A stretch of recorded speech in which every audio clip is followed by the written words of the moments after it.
أحب الوفاء بشتى الصور، أحب الوفي الأمين الأغر. قال الله تبارك وتعالى في القرآن المجيد والفرقان الحميد: فأعوذ بالله من الشيطان الرجيم. بسم الله الرحمن الرحيم.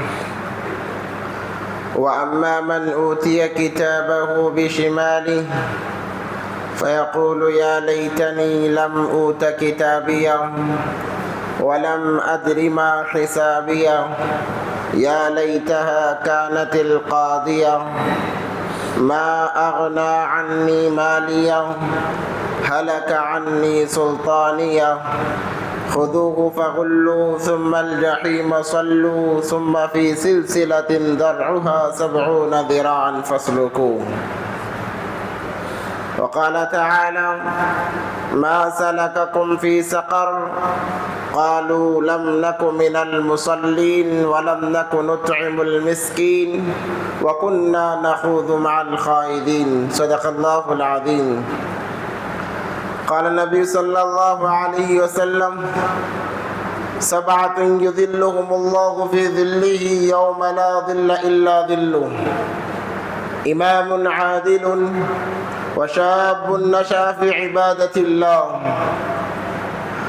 ورجلان تحابا في الله وتفرقا عليه ورجل دعته امرأة ذات منصب وحسب وجمال فقال إني أخاف الله ورجل تصدق بصدقة حتى لا تعلم شماله ما ينفق يمينه ورجل ذكر الله خاليا ففاضت عيناه أو كما قال عليه الصلاة والسلام.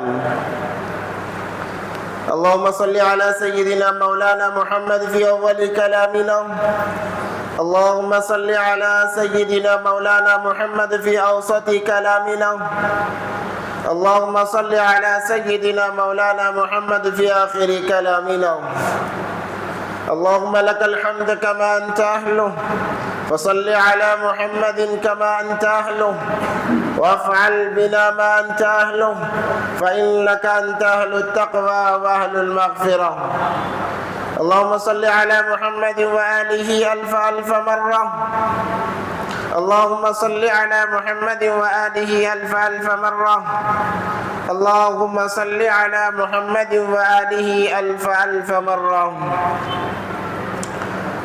محترم و معزز سامعین کرام، بزرگان دین، عزیز ساتھیوں، ایک مرتبہ دل کی گہرائیوں کے ساتھ درود پاک پڑھ لیں. اللہم صلی علی سیدنا محمد وعلی آل سیدنا محمد وبارک وسلم. معزز سامعین کرام، جیسے کہ گزشتہ جمعے ہمارے سامنے بات آئی، انسان ایک بڑے لمبے سفر پر چل رہا ہے. اس کا سفر شروع ہوتا ہے عالم ارواح سے، جہاں انسان کی روح دنیا میں آنے سے پہلے اللہ نے جہاں ان کو رکھا اس کو عالم ارواح کہتے ہیں. ہم بھی سب سے پہلے عالم ارواح میں تھے. آج بھی کروڑوں روحیں عالم ارواح میں ہیں جو قیامت تک آنے والی ہیں. وہاں سے سفر شروع ہوتا ہے. ماں کی کوکھ سے لے کر دنیا کی گود، پھر دنیا کی گود سے لے کر قبر کی گود، پھر میدان محشر، وہاں سے جنت یا جہنم. یہ 6 سفر ہیں انسان کی زندگی کے. ہر سفر ایک آزمائش ہے، ہر سفر میں ایک چیلنج ہے. اللہ آزماتے ہیں انسانوں کو، چیلنجز دے کر، حالات لا کر. اللہ تبارک و تعالیٰ کے آزمانے کے طریقے الگ الگ ہیں. ہر جگہ الگ الگ انداز سے اللہ تبارک و تعالیٰ آزماتے ہیں. اور یہ آزمائشیں قبر کی گود، دنیا کی گود تک رہیں گی. جب قبر کی گود میں انسان چلے جاتا ہے، وہاں سے صلہ ملنا شروع ہو جاتا ہے. جو کچھ دنیا میں کیا ہے اس کا بدلہ ملنا شروع ہو جاتا ہے. وہاں پر کام کرنے کی نوبت نہیں، عبادت کی نوبت نہیں۔ ایک اللہ والوں کا واقعہ لکھا ہے، جا رہے تھے قبرستان سے، دیکھا قبر سے قرآن پاک پڑھنے کی آوازیں آ رہی ہیں۔ جا کر قریب گئے، دیکھا قبر کھلی ہوئی تھی، ایک اللہ کا نیک بندہ، بزرگ، ولی کامل قرآن کی تلاوت کر رہا ہے۔ پوچھا کیا کر رہے ہو؟ انہوں نے کہا دکھتا نہیں، قرآن پاک پڑھ رہا ہوں۔ کہا کتنے قرآن پاک مکمل کیے؟ اس نے کہا مرنے کے بعد سے اب تک میں نے 60,000 قرآن پاک ختم کیے ہیں۔ تو یہ عش کرنے لگے کہ کیا بات ہے کہ 60,000 قرآن پاک تم نے پڑھ لیے؟ انہوں نے کہا تعجب نہ کر، تمہاری زندگی کا ایک سبحان اللہ کا ثواب مجھے دے دے، 60 لاکھ قرآن پاک میں نے جو پڑھا ہے، یا 60,000 جو بھی میں نے قرآن پاک پڑھا ہے، تمام کا ثواب لے لیں۔ تمہاری زندگی کا ایک سبحان اللہ کا ثواب مجھے دے دے، ایک الحمدللہ کا ثواب دے دے۔ آج سبحان اللہ، الحمدللہ، اللہ اکبر کتنا آسان اور معمولی ہم سمجھتے ہیں، دماغ میں خیال تک نہیں آتا کہ اس پر ہمیں کیا ملنے والا ہے۔ جب آنکھیں بند ہو جائیں گی پتہ چلے گا ایک سبحان اللہ کی قیمت کیا ہے۔ جب اسے بتا دیا جائے گا ایک سبحان اللہ پڑھنے پر تمہارا مقام اتنا بڑا ہے، اتنا تمہیں ثواب دیا گیا ہے، انسان کہے گا کاش ساری زندگی سبحان اللہ پڑھتے پڑھتے مر جاتا ہوں۔ اس انسان نے کہا میں نے جتنے قرآن پاک یہاں پر ختم کیے سارے لے لو، تمہاری زندگی کا ایک سبحان اللہ اس کا ثواب مجھے دے دو۔ پتہ یہی چلتا ہے وہاں پر ثواب نہیں ہے، دنیا کی زندگی میں ثواب ہے۔ جو کرنا ہے کر لو، جتنا کمانا ہے کما لو۔ ہمارا حساب و کتاب 15 سال کی عمر سے شروع ہو گیا، جب تک ہماری آخری سانس چلتی رہے گی جو زبان سے نکلے گا لکھا جائے گا، چاہے اچھا ہو چاہے برا ہو، اپنوں کے لیے ہو پرائے کے لیے ہو، دشمنی میں ہو دوستی میں ہو، خوشی میں ہو غمی میں ہو، انسان کی زبان سے جو الفاظ نکلتے ہیں سارے کے سارے لکھے جائیں گے۔ اس لیے اپنی زبانوں کو اللہ کی یاد سے تر و تازہ رکھو۔ جس انسان کو 3 چیزیں مل گئیں، دنیا اور آخرت کی کامیابی مل گئی، ذکر کرنے والی زبان کہ ہمیشہ بیٹھا ہوا ہے سبحان اللہ الحمدللہ اللہ اکبر کہہ رہا ہے، اور یہ بہت کم لوگوں کو نصیب ہوتا ہے، یاد رکھیں۔ جن کو نصیب ہو رہا ہے اللہ کا شکر بجا لائے، ورنہ مہینے گزر جاتے ہیں، ہفتے گزر جاتے ہیں، دن گزر جاتے ہیں، بعض دفعہ سال گزر جاتے ہیں، سبحان اللہ کہنے کی توفیق نہیں ملتی ہے۔ حدیث مبارکہ کے اندر آتا ہے 3 چیزیں جسے مل گئی، دنیا اور آخرت کی کامیابی مل گئی، ذکر کرنے والی زبان، شکر کرنے والا دل۔ ذکر کرنے والی زبان، شکر کرنے والا دل، نیک صالح بیوی، یہ 3 چیزیں مل گئی، اسے دنیا اور آخرت کی کامیابی مل گئی۔ تو الغرض میں یہ کہہ رہا تھا کہ جب سے بالغ مرد و عورت ہو، بالغ ہو گئے معاملہ ختم، اب آخری سانس تک جو زبان سے نکلے گا لکھا جائے گا۔ اس لیے کہا جاتا ہے تول کر بولو، سوچ کر بولو، سمجھ کر بولو، بے تکا نہ بولو، بے سوچے بے سمجھے نہ بولو، بے تولے نہ بولو، کہیں آخرت کے دن تمہیں افسوس کرنا پڑ جائے، کہیں پچھتانا نہ پڑ جائے۔ الغرض یہ زندگی کا سفر قبر کی گوشت سے صلہ ملنا شروع ہو جاتا ہے۔ جیسے میں نے کہا میدان محشر، قبر کی گوشت سے میدان محشر کا سفر ہے۔ وہاں کے حالات جیسے میں نے گزشتہ جمعے بیان کیے، بڑے خطرناک حالات ہیں، بڑا نفسا نفسی کا وہاں پر عالم رہے گا، ہر کوئی اپنی فکر میں لگا رہے گا، ہر کوئی اپنے آپ کو بچانے میں لگا رہے گا، مگر ویسے وقت میں بھی اللہ تبارک و تعالی 7 لوگوں کو راحت عطا فرمائیں گے. ایسے 7 لوگ جو خوش نصیب انسان ہیں، جہاں انبیاء تک نفسا نفسی کے عالم میں ہوں گے، ویسی جگہ میں اللہ تبارک و تعالی 7 لوگوں کو راحت دیں گے، بلکہ عرش معلیٰ کے سائے کے اندر انہیں جگہ دیا جائے گا. وہ عرش کے سائے میں تکے لگائے بیٹھے ہوں گے. میدان محشر کا انہیں کوئی خوف نہیں، سوال و جواب کا انہیں کوئی خوف نہیں، حساب کتاب کا کوئی خوف نہیں. یہاں تک کہ انسان جب اپنے دفتر دیکھے گا، اعمال نامے دیکھے گا، 99 دفتر 99 دفتر اس کے ہاتھ میں دیے جائیں گے، انسان کہے گا ما لہذا الکتاب، اس کتاب کو کیا ہو گیا؟ لا یغادر صغیرۃ ولا کبیرۃ الا احصاها.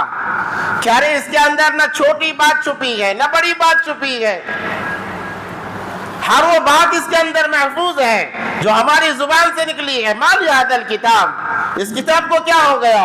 اس نے کیسے کیچ کر لیا، اس نے کیسے اپنے اندر ان تمام چیزوں کو سمو لیا. پھر انسان سوچے گا کہ میں نے کیا کیا کیا ہے، سارا اس کے آنکھوں کے سامنے لایا جائے گا، سارا اس کے آنکھوں کے سامنے آ جائے گا. جیسے میں نے گزشتہ جمعے کہا، 3 کچہریاں، 3 عدالتیں، کفر و شرک کی جس کے اندر معافی نہیں، حقوق العباد کی جس کے اندر معافی نہیں، حقوق اللہ، اللہ چاہے معاف کر دیں گے نہ چاہے پکڑ کریں گے. حقوق العباد کا تذکرہ چلتے ہوئے میں نے بات کو ختم کیا تھا کہ حقوق العباد بندوں کے حقوق اس لیے کہا جاتا ہے. اگر میں باپ ہوں، باپ کے حقوق مجھے پتہ ہونے چاہیے، میں بھائی ہوں، بھائی کے حقوق پتہ ہونے چاہیے، بیٹا ہوں، بیٹے کے حقوق پتہ ہونے چاہیے، میں شوہر ہوں، شوہر کے حقوق پتہ ہونے چاہیے. یہ حقوق العباد کا معاملہ ہے. اللہ فرمائیں گے جاؤ جس کا تم نے حق مارا ہے معاف کرا کے آ جاؤ. اگر وہ معاف کرتا ہے میرا کوئی مسئلہ نہیں ہے، وہ معاف کرتا ہے میں بھی معاف کر دوں گا. اگر وہ معاف نہیں کرتا ہے تو میں بھی معاف کرنے کے لیے تیار نہیں ہوں. اس لیے دنیاوی زندگی کے اندر حقوق العباد کے ساتھ جینا سیکھنا چاہیے انسان کو. جب حقوق العباد کی ادائیگی کے ساتھ انسان جینا سیکھتا ہے وہ کامل انسان بن کر مرتا ہے. آج حقوق العباد میں ہم سب سے کمزور ہیں، ہر طبقہ سب سے کمزور ہے اور ہر ایک دوسرے کے حقوق مارے جا رہے ہیں. ایک اللہ والے کا قصہ لکھا ہوا ہے کہ جب انہوں نے توبہ کی غالباً فضیل ابن عیاض رحمت اللہ علیہ بڑے ڈاکو انسان تھے، مال لوٹ لیا کرتے لوگوں کا، راہگیروں کو لوٹ لیا کرتے. جب اللہ نے انہیں ہدایت دی، توبہ قبول فرمائی، اللہ والے کے پاس گئے، جا کر کہنے لگے کہ میں توبہ کے کلمات تمہارے ہاتھ پر پڑھنا چاہتا ہوں، آپ مجھے کلمات پڑھا دیجئے تاکہ میں نیک راستے پر چلوں. ان اللہ والوں نے کہا کہ سب سے پہلے جن کا حق تو نے دبایا ہے، جن کا حق تو نے مارا ہے، ساروں کے حقوق واپس کر کے آؤ، ساروں کے حقوق لوٹا کر آؤ. کتابوں میں لکھا ہے فضیل بن عیاض رحمت اللہ علیہ جتنے لوگوں کو جانتے تھے کہ میں نے ان کا مال لوٹا ہے، میں نے ان کے مال کو ہڑپا ہے، ساروں کے گھر گئے جا کر کہتے میں نے تمہارا فلاں وقت میں مال لوٹا تھا، مجھے معاف کر دو اللہ کے لیے. کسی کو رحم آتا تو معاف کر دیتا، ورنہ کوئی کہتا میرے گھر اتنے دن خدمت کرو، اتنے دن کام کرو، معافی ملے گی. تو معافی کے لیے وہ کام بھی کرتے، بکریاں چراتے، جوتے اٹھاتے، یہاں تک کہ لوگوں کا پاخانہ تک انہوں نے اٹھایا تاکہ اللہ مجھے معاف کر دے. یہ معاف نہیں کریں گے اللہ بھی معاف نہیں کریں گے. حقوق العباد کا بڑا مسئلہ ہے. اس لیے دنیاوی زندگی کے اندر ہمارے حقوق ادا ہونے چاہیے، ہمارے ذمے میں کسی کا حق نہ ہو. بڑے بھائی ہیں تو چھوٹے بھائیوں کا کیا حق ہے ہمیں پتہ ہونا چاہیے. آج 3 چیزوں میں بہت بڑی ناانصافی ہوتی ہے، بلکہ 4 چیزیں بھی سمجھ لیجئے. ایک تو جو بڑے بھائی ہوتے ہیں اکثر و بیشتر چھوٹے بھائیوں پر ایک دباؤ ڈالنا چاہتے ہیں، جو کہ بہت غلط بات ہے، بہت زیادہ غلط بات ہے. ان کے حق ادا کرنے والے ہوتے بھی ہیں مگر بہت کم ہوتے ہیں جو اپنے چھوٹے بھائیوں کے حقوق ادا کرتے ہیں۔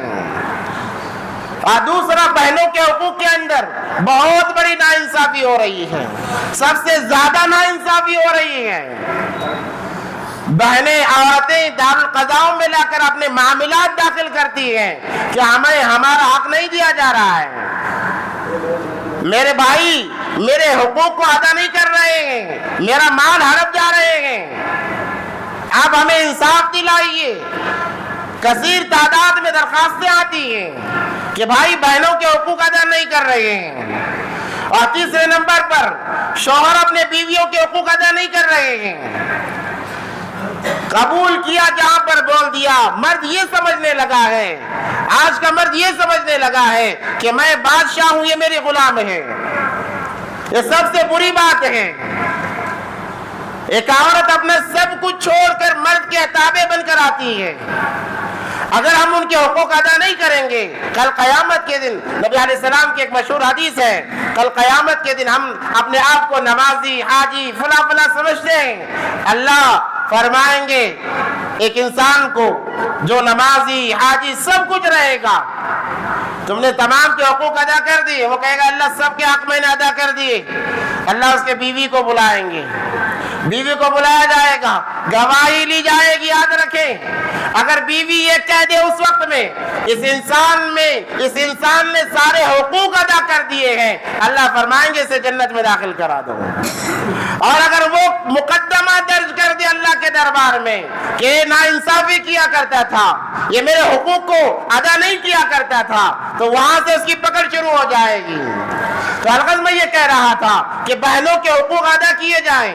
میراث ایک بہت بڑا علم ہے، بہت بڑا علم ہے، جس کی وجہ سے آج انسان بڑی غفلت میں جی رہا ہے۔ میراث ہم نے اس کو علم ہی نہیں سمجھا ہے، دین کا حصہ ہی نہیں سمجھا ہے۔ میراث کسے کہتے ہیں؟ باپ کے انتقال کے بعد میں جو پراپرٹی ہوتی ہے، جو مال ہوتا ہے، اس مال کو تمام میں تقسیم کرنے کو میراث کہتے ہیں۔ اس مال کو سارے بہن بھائیوں میں، رشتہ داروں میں تقسیم کرنے کو میراث کہتے ہیں، اور یہ بہت ضروری ہے۔ کتابوں میں لکھا ہے، احادیث مبارکہ کے اندر آتا ہے کہ جب کوئی انسان مر جاتا ہے، سب سے پہلے کیا کرنا چاہیے؟ سب سے پہلے تجہیز و تکفین کے لیے اس کے پراپرٹی میں سے، مال میں سے جتنی ضرورت ہے نکالا جائے گا۔ اگر بچے اس کام کو انجام دے رہے ہیں، ذاتی پیسوں سے کوئی مسئلہ نہیں، ذاتی پیسوں سے انجام دیا جا رہا ہے، کوئی مسئلہ نہیں، مگر باپ کی پراپرٹی میں، باپ کی ملکیت میں، باپ کا انتقال ہو گیا، انتقال کے وقت میں کتنی ملکیت ہے باپ کی، اس مرد کی، اس انسان کی، اس میں سب سے پہلے تجہیز و تکفین کے لیے نکالا جائے گا۔ قبر کھودنے کے لیے کتنے پیسوں کی ضرورت ہے، کفن کے لیے کیا ضرورت ہے، اس میں کھانا شمار نہیں ہے، یاد رکھیں، دعوت اس میں شمار نہیں ہے، جو ہم لوگ کھلاتے ہیں یہ غلط طریقہ ہے، غلط طریقہ ہے۔ آج ہمارے اندر حقوق العباد کا معاملہ نہیں ہے، جس کی وجہ سے ہم دعوتیں کرنے میں لگے ہوئے ہیں۔ جس گھر میں میت ہوتی ہے اس کے پڑوسی کا یہ حق ہے، حقوق میں سے ہے کہ وہ اپنے گھر میں کچھ بنائے ان لوگوں کے لیے جو دور دراز سے سفر کر کے آئے ہیں، لمبا سفر کر کے آئے ہیں، بھوکے پیاسے آئے ہیں، ان لوگوں کے لیے پڑوس میں بنایا جائے گا، اور پڑوسی بنائیں گے، گھر والے نہیں بنائیں گے، پڑوسی بنائیں گے، اور بنا کر اس گھر میں بھیج دیا جائے گا۔ یہ آپ کے مہمانوں کے لیے ہے، کیونکہ آپ پر غم کا پہاڑ ٹوٹا ہے۔ مگر آج عجیب انداز ہے، قبر ابھی خود ہی نہیں ہے، کیٹرن کو دعوت دے دی جاتی ہے، کیٹرن کے اندر بول دیا جاتا ہے کہ اتنے لوگوں کی دعوت ہے، کھانا بنا دیا جائے، ابھی قبر خود ہی نہیں ہے۔ یہ سب سے غلط طریقہ، یاد رکھیں، شریعت میں اس کا کوئی حصہ نہیں ہے۔ تو سب سے پہلے تجہیز و تکفین کے لیے نکالا جائے گا۔ دوسرے نمبر پر اس انسان پر کتنا قرض ہے، اس قرض کو ادا کیا جائے گا۔ قرض بہت بری بلا ہے، بہت بری بلا ہے۔ اگر انسان مقروض ہے، قرض ادا نہیں کرتا، تو نبی صلی اللہ علیہ وسلم اپنے زمانے میں اس کی نماز جنازہ نہیں پڑھتے تھے، یاد رکھیں، اس کی نماز جنازہ ادا نہیں ہوتی. پوچھا جاتا اس پر کچھ قرض ہے، جب کہہ دیا جاتا کہ ہاں قرض ہے تو ایک صدا لگائی جاتی، کون ہے جو اس کا قرض کا ذمہ لے لے. اگر کوئی صحابی کھڑے ہو جاتا، اہل خاندان میں سے کوئی کھڑا ہو جاتا، نبی صلی اللہ علیہ وسلم آگے بڑھتے اور اس کی نماز جنازہ ادا کرتے. اور اگر کوئی کھڑا نہ ہوتا، نبی صلی اللہ علیہ وسلم واپس آ جاتے، کہتے صحابہ تم پڑھ لو، میں نہیں پڑھ سکتا ہوں. اور ایک بات عجیب لکھی ہے کتابوں کے اندر، انسان پر اگر قرض ہے، قرض کی ادائیگی کے بغیر، وصیت کیے بغیر مر گیا تو اس کے سارے نیکیاں مل کر اسے جنت تک پہنچا نہیں سکتی، یاد رکھیں. اور جو مقروض انسان ہے، آج عجیب مسلمانوں میں ایک رواج چل پڑا ہے، ہر ایک یہ چاہتا ہے کہ لوگ مجھے حاجی کہیں، لوگ مجھے حاجی صاحب سے پکاریں. کروڑوں کا قرض ہے پھر بھی حج پر جا رہا ہے، صرف نام ٹائٹل لگانے کے لیے. عزت دینے والی ذات اللہ کی ہے. بعض لوگ ایسے بھی ہیں جنہوں نے حج کیا، لوگوں کو پتہ، خود بخود لوگوں کی زبان پر آ گیا حاجی صاحب. وہ اللہ کی طرف سے دین ہے، اللہ کی طرف سے عطا کردہ نعمت ہے، مگر دل میں یہ خیال رکھتے ہوئے کہ لوگ مجھے حاجی کہیں، علل اعلان لوگوں کو دعوت دلا کر جب حج پر جا رہا ہے، قرض میں ڈوبا ہوا ہے، اس کے ہر ایک رکن پر کہا جائے گا لا لبیک ولا سعدیک، نہ تیرا آنا مبارک ہے نہ تیرا یہ عمل کرنا مبارک ہے. قرض کی ادائیگی کے ارادے کے بغیر اگر حج بھی انسان کر رہا ہے، اس کا حج قبول نہیں کیا جائے گا. تو میں یہ کہہ رہا تھا، سب سے پہلے تجہیز و تکفین کے لیے نکالا جائے گا، اس کے بعد اس پر کتنا قرض ہے اس قرض کی ادائیگی کی جائے گی. اب تجہیز و تکفین کا معاملہ ہو گیا، قرض کی ادائیگی کا معاملہ ہو گیا. اب اس مال کو چھیا نہیں جائے گا، سب سے پہلے دفنایا جائے گا. جب معاملہ دفنا کر ختم ہو جائے، سب سے پہلے خاندان والے بیٹھیں گے، رشتہ دار بیٹھیں گے، اس کی کتنی اولاد ہیں، کتنی بیٹیاں ہیں، کتنے بیٹے ہیں، تمام کے اندر برابر سرابر یہ مال تقسیم کیا جائے گا اور بیوی کو جوڑا جائے گا. یاد رکھیں، آج ہمارے درمیان میں ایک رواج کیا ہے، باپ کا انتقال ہو گیا، ماں سارے مال کے حقدار نہیں بنتی ہے، ماں کو حق ہی نہیں ہے، ماں کا حصہ الگ ہے، بچوں کا حصہ الگ ہے. تو ان بچوں کے ساتھ میں، بہن بھائیوں کے ساتھ میں اس کے بیوی کو بھی شمار کیا جائے گا اور تمام کے درمیان مال تقسیم کیا جائے گا. ہاں، اس کے اندر ایک بات یہ ہوگی کہ مرد کے لیے 2 حصے، لڑکی کے لیے 1 حصہ، جتنا بھی ان کے مقدر میں آ جائے. یہ سب سے پہلے میراث کو تقسیم کیا جائے گا. کیوں؟ اس لیے کہ اگر میراث کو ہم نے تقسیم نہیں کیا اور بہنوں کا حق ویسے ہی رہا، اس میت کو قبر میں دوہرا گناہ دیا جائے گا، عذاب دیا جائے گا، اس میت کی تکلیف کو اور بڑھا دیا جائے گا. قرآن میں لکھا ہوا ہے کہ مرنے سے پہلے وصیت کر کے مرو، مرنے سے پہلے مال کو تقسیم کر کے مرو. سب سے بہترین طریقہ یہ ہے، انسان اپنے جب بڑھاپے کی عمر کو پہنچے، جتنا اس کے پاس ہے تقسیم کر دے، یعنی بتا دے یہ اتنا فلاں کے لیے، فلاں کے لیے ہے. نام پر نہ کریں، کیونکہ آج کی اولاد بھی بڑی نافرمان اولاد ہے. نام پر نہ کرے بلکہ بتا دیا جائے، لکھ کر رکھا جائے کہ میرے انتقال کے بعد فلاں کے حصے میں اتنا، فلاں کے حصے میں اتنا، بیٹیوں کو اتنا، بیٹوں کو اتنا.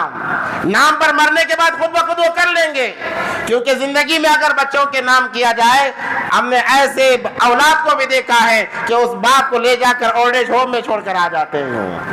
بڑا عجیب معاملہ ہے مال کی محبت کا. تو اگر اس کے قرض کو ادا کیا جائے گا، اس کے بعد میں اس تمام کے درمیان میں تقسیم کیا جائے گا. اگر دعوت کرنے کا شوقی ہے، اپنے پیسوں سے دعوت کی جائے گی، اس مرنے والوں کے پیسوں سے دعوت نہیں ہے، اپنے طرف سے کھلایا جائے گا. اگر پڑوسی بھی نہیں کھلا رہے، اپنے پیسوں سے کھلایا جائے گا. یہ اصل ہے. حقوق العباد میں تمام چیزیں شامل ہیں. اگر اس طریقے سے ہم نے حقوق العباد کی، ہم نے تعظیم کر لی، ہم نے اس کو ادا کر لیا، تو ہم حقوق العباد سے بری ہو جائیں گے. الغرض میں کہہ رہا تھا، میدان محشر کے اندر بہت بڑا نفسا نفسی کا عالم اس نفسا نفسی کے عالم میں 7 لوگ ایسے ہوں گے جن کو اللہ تبارک و تعالی عرش کا سایہ نصیب کرے گا۔ سب سے پہلے کہا نبی علیہ الصلوۃ والسلام نے، سبعۃ یظلھم اللہ فی ظلہ یوم لا ظل الا ظلہ، امام عادل۔ سب سے پہلا انسان جو عرش معلیٰ کے سائے میں ہوگا وہ عادل، عدل کرنے والا، انصاف کرنے والا وہ شخص ہوگا جو عرش معلیٰ کے سائے میں ہوگا۔ آج انصاف کا معاملہ آتا ہے، ہم بہت پیچھے رہ گئے، انصاف کے معاملے میں ہم بہت پیچھے رہ گئے۔ آج ہر جگہ بے انصافی، ہر جگہ ناانصافی کا معاملہ چل رہا ہے۔ انصاف اللہ کو بہت زیادہ پسند ہے۔ قرآن کے اندر ہے، ان اللہ یأمر بالعدل والاحسان وایتاء ذی القربى وینہی عن الفحشاء والمنکر والبغی۔ انصاف پسند بنو۔ کیسے انصاف؟ گھر میں ہے تب بھی انصاف، باہر ہے تب بھی انصاف۔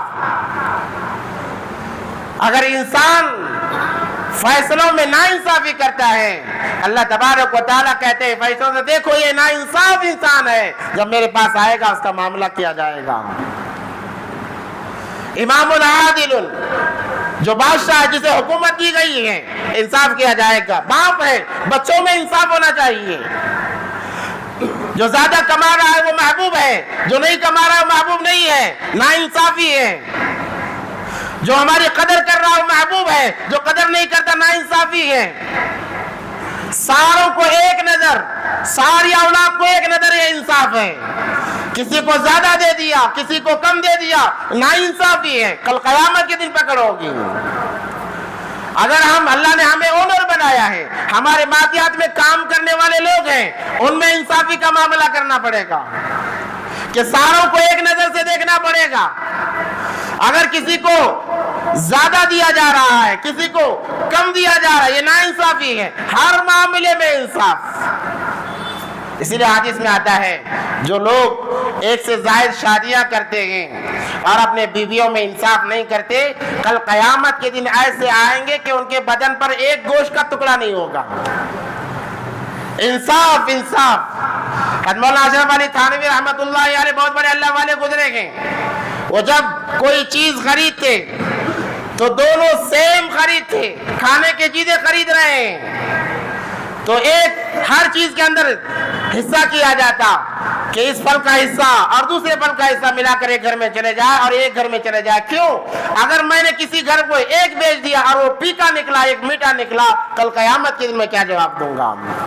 اس لیے انصاف پسند جو لوگ ہیں اللہ کو بڑے محبوب ہیں، بڑے محبوب ہیں۔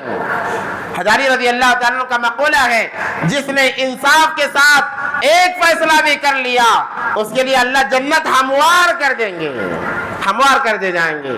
تو سب سے پہلا انسان امام عادل، دوسرا انسان شاب نشا فی عبادت اللہ، وہ نوجوان جو ہمیشہ اللہ کی عبادت میں ملوث ہو، مبتلا ہو، ہمیشہ اللہ کی عبادت میں مصروف ہو۔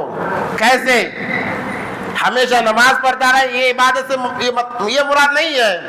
یعنی نوجوان ہے، تجارت کرتا ہے، کاروبار کرتا ہے، کام کرتا ہے، مگر دل اور زبان اللہ کی طرف متوجہ ہے، یہ مراد ہے عبادت میں مشغول ہونے سے۔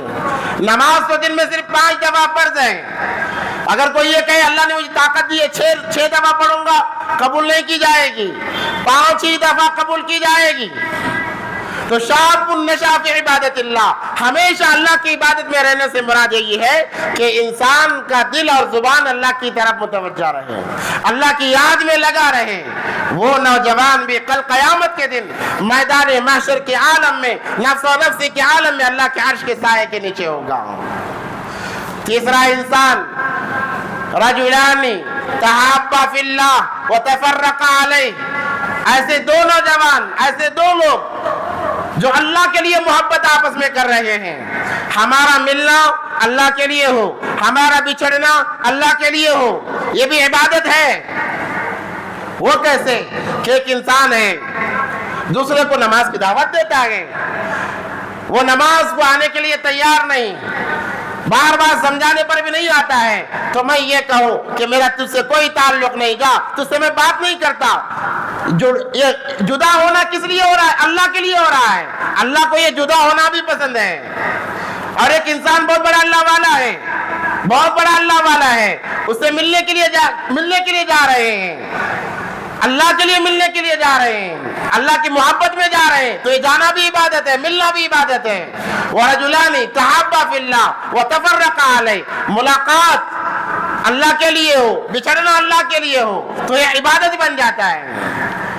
اسی لیے کہا جاتا ہے مومن آپس میں ملتے جلتے رہیں, ملاقات کرتے رہیں, دوست آپس میں ملتے جلتے رہیں, ملاقات کرتے رہیں, دل میں یہ نیت کریں کہ اللہ کے لیے مل رہا ہوں, اللہ کے لیے مل رہا ہوں, اللہ کے لیے جدا ہو رہا ہوں. وَرَجُلَانِ تَحَابَّا فِي اللَّهِ وَتَفَرَّقَا عَلَيْهِ.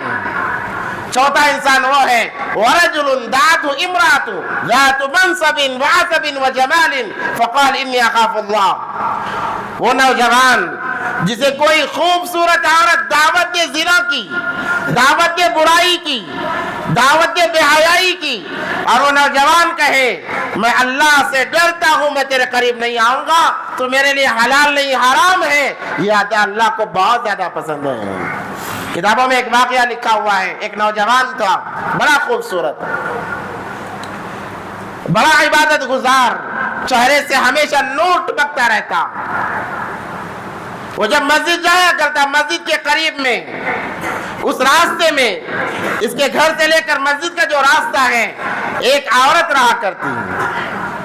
جب اس عورت نے اس کو دیکھا, وہ عورت اس پر فدا ہو گئی, بار بار اسے دعوت دیتی, بلاتی, یہ جانے کے لیے تیار نہیں ہوتا.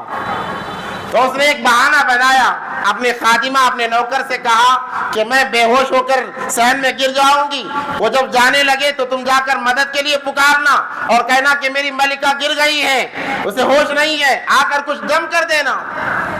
اس بہانے سے اسے گھر کے اندر بلانا, جب وہ گھر میں داخل ہو جائے تو باہر سے کیواڑ لگا لینا. ان کا یہ مشورہ ہوا. وہ نوجوان نماز پڑھ کر واپس جا رہا تھا, راستے میں وہ عورت بے ہوش ہو کر گر گئی, بہانہ بنا کر. یہ خادمہ دوڑی ہوئی گئی اور اس اللہ والے کو بلائی. اللہ والوں کا دل بہت نرم ہوتا ہے, وہ چلے جاتے ہیں, مخلوق پر انہیں رحم ہوتا ہے. جیسے ہی وہ اندر داخل ہوئے, نوجوان غیر شادی شدہ, شادی بھی نہیں ہوئی ہے, تو خادمہ نے باہر سے کیواڑ بند کر لیا. وہ عورت اٹھی اور کہنے لگی میں تمہیں ہمیشہ دیکھا کرتی, تم پہ میرا دل آ گیا, میں چاہتی ہوں کہ تم میری ضرورت پوری کرو. وہ نوجوان کہتا ہے اللہ کی بندی, اللہ سے ڈر, اللہ تو دیکھ رہا ہے, اللہ کے سامنے کیا جواب دے گی اور میں کیا جواب دوں گا. وہ عورت کہنے لگی اگر تم نے میری ضرورت پوری نہیں کی میں چلاؤں گی. ایسی مکار عورتیں ہوتی ہیں جو پاک باز مردوں پر الزام لگا کر اپنی ضرورتیں پورا کرنا چاہتی ہیں, اور قیامت تک ایسی عورتیں رہیں گی, مرد بھی رہیں گے, عورتیں بھی رہیں گی. تو الغرض وہ کہنے لگی میں محلے والوں کو بلاؤں گی, ساروں کے سامنے تمہاری بدنامی ہوگی, لوگ تمہیں محلے سے نکال دیں گے, اگر تم نے میری ضرورت پوری کر دی تو میں تمہیں چھوڑ دوں گی. وہ نوجوان اللہ کا نیک بندہ تھا, اللہ کا ولی کامل تھا. اس نے کہا ذرا مجھے حاجت آ رہی ہے, مجھے باتھ روم بتا دو, میں جا کر ضرورت سے فارغ ہو کر آؤں. وہ گئے, ٹوائلٹ کے اندر گئے, اور پاخانہ کرنے کے بعد اس پاخانے کو اپنے چہرے پر اور سارے بدن پر لگا لیا اور لگا کر باہر آ گئے. اب جب اس عورت نے دیکھا کہ یہ نوجوان تو گندگی میں مبتلا ہے, گندگی میں مبتلا ہے, اس سے دور بھاگنے لگی. وہ اللہ کا بندہ کہنے لگا آج آپ تیری ساری ضرورتیں میں پوری کروں گا. وہ کہنے لگی کہ نہ تو یہاں سے چلا جا, فوراً نکل جا. اس نے کہا کہ تیری بھی ضرورت ہے, میری بھی ضرورت ہے, آج تیری پوری ضرورت پوری کر دی جائے گی. اس عورت نے دروازہ کھولا اور کہا کہ نکل جاؤ یہاں سے. اس عمل کی برکت سے اللہ نے انہیں وہ مقام عطا فرمایا کہ وہ جس جگہ سے جاتے میلوں دور تک مشک و عنبر کی خوشبو ان کے بدن سے آیا کرتی ہے. تو اس حدیث کا مطلب یہی ہے وَرَجُلٌ دَعَتْهُ امْرَأَةٌ ذَاتُ مَنْصَبٍ, کہ کوئی مرد کو, کسی مرد کو ایک عورت, وہ بھی ایسی ویسی عورت نہیں, ذات منصب, اچھے مقام والی, اچھے خاندان والی, حسین و خوبصورت, بلائے, وہ کہے انی اخاف اللہ, میں اللہ سے ڈرتا ہوں. ایسے انسان کو اللہ تبارک و تعالی عرش کا سایہ نصیب فرمائیں گے. اور چھٹا انسان وَرَجُلٌ تَصَدَّقَ بِصَدَقَةٍ حَتَّى لَا تَعْلَمُ شِمَالُهُ مَا يُنْفِقُ يَمِينُهُ، کہ وہ صدقہ ایسے کرتا ہے، سیدھے ہاتھ سے دیتا ہے، بائیں ہاتھ کو پتہ نہیں چلتا کہ سیدھے ہاتھ نے کیا دیا ہے۔ آج اس کے اندر بھی ہم بہت کوتاہی کرتے ہیں۔ ایک تو دینا ہمیں آتا نہیں ہے، دیتے بھی ہیں تو چرچا کرتے ہیں۔ ہمیں چرچا کرنے کی ضرورت نہیں ہے، نیکی کبھی چھپتی نہیں ہے، ہم اس کو چھپائیں، اللہ چرچا کرے گا، اللہ عام کرے گا۔ جب اللہ کی طرف سے ہوگی لوگوں کے دلوں میں تمہاری محبت آئے گی۔ اگر ہم خود یہ سوچیں کہ میرا چرچا ہو، لوگ مجھے سخی کہیں، لوگ مجھے دینے والا کہیں، ایک نیکی بھی نہیں ملے گی، یاد رکھیں۔ وہ انسان جو صدقہ کرتا ہے، چھپ کر صدقہ کرتا ہے۔ امام زین العابدین رحمت اللہ علیہ جب ان کا انتقال ہوا تب پتا چلا کہ 100 گھرانے ان کے صدقے سے چلا کرتے تھے، اور کسی کو پتا نہیں ہے کہ کون دے رہا ہے۔ رات کے تاریکی میں، اندھیرے میں اپنے بوریاں باندھ کر اپنے کاندھے پر لے جاتے اور بے مجبور بے سہارا لوگوں کے دروازے پر چھوڑ کر آ جاتے، پتہ ہی نہیں چلتا کہ کس نے دیا ہے۔ جب ان کا انتقال ہوا پتا چلا 100 خاندان ان کے صدقے خیرات سے چلا کرتے تھے۔ یہ نیت ہوتی ہے۔ اللہ تبارک و تعالیٰ نیکی کو کبھی چھپا کر نہیں رکھتے، اللہ ظاہر کرتے ہیں، تو پھر ہم کیوں ظاہر کریں؟ تو وہ انسان جو صدقہ کرتا ہے، سیدھے ہاتھ سے دیا جا رہا ہے، بائیں ہاتھ کو پتہ نہیں کہ کیا صدقہ کیا ہے، وہ بھی عرش معلیٰ کے سائے کے نیچے ہوگا۔ وَرَجُلٌ ذَكَرَ اللَّهَ خَالِيًا فَفَاضَتْ عَيْنَاهُ، اور وہ انسان چاہے مرد و عورت ہو، تنہائی میں ہو اور اللہ کو یاد کر کے رونے لگیں، اللہ کو یاد کر کے رونے لگیں۔ تنہائی میں اللہ کو یاد کر کے رونا بہت بڑی بات ہے۔ آج ہمیں رونا نہیں آتا اللہ کے سامنے، گویا ہمارا سینہ خشک ہو چکا ہے، ہماری آنکھیں خشک ہو چکی ہیں۔ ہاں، دنیا کے لیے دھاڑے مار کر ہم روتے ہیں، مال میں نقصان ہو گیا، ہمارے آنسو دریا کی طرح بہنے لگتے ہیں۔ کبھی اللہ کو یاد کر کے، اللہ کے خوف سے، اللہ کی محبت میں ہمارے آنسو نہیں گرے۔ نبی علیہ السلام فرماتے ہیں اللہ کے خوف سے رویا ہوا ایک آنسو کا قطرہ جہنم کے ہزاروں دریاؤں کو بجھانے کے لیے کافی ہے۔ ایک آنسو کا قطرہ جہنم کے ہزاروں دریاؤں کو بجھانے کے لیے کافی ہے۔ جہنم کی آگ معمولی نہیں، حدیث مبارکہ کے اندر آتا ہے جہنم کی آگ کو 1 سال تک لگاتار جلایا گیا تو وہ سرخ بنی، لال بنی، پھر 1000 سال تک اسے دہکایا گیا، پھر وہ سفید بنی، پھر 1000 سال تک اسے دہکایا گیا، وہ سیاہ بنی، کالی بنی، اب وہ بالکل آگ کالی سیاہ آگ ہے۔ ہماری دنیا کی آگ اس کا 70واں حصہ ہے، دنیا کی آگ 70واں حصہ ہے، جہنم کی آگ ایسی خطرناک۔ اس لیے اللہ کے نبی علیہ السلام نے فرمایا اللہ کی یاد میں، اللہ کے خوف سے رویا ہو ایک معمولی آنسو کا قطرہ ہزاروں جہنم کے دریاؤں کو بجھانے کے لیے کافی ہے۔